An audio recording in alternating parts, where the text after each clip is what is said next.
ছাব্বিশের বিধানসভা নির্বাচন আর বেশি দিন বাকি নেই। নির্বাচনে আমি আপনি ভোট দেব কোন এজেন্ডায়, সেইগুলো নিয়ে আমরা আলোচনা করতে এসেছি।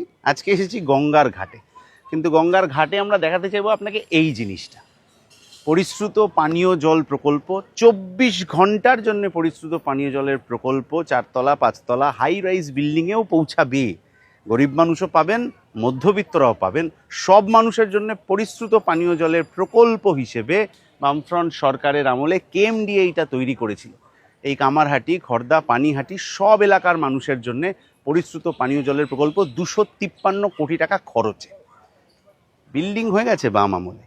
15 বছরের তৃণমূলের সরকার, কিন্তু এখনো পর্যন্ত পানিহাটিতে জমা জল প্রচুর আছে, কিন্তু পরিশ্রুত পানীয় জল প্রকল্পটা এখনো পানিহাটিতে চালু হলো না। জলের মিটার লেগে গেছে বাড়িতে বাড়িতে, সেই মিটার চুরিও হয়ে গেছে, সে আরেক দুর্নীতির গল্প, আলাদা কোনো দিন বলবো।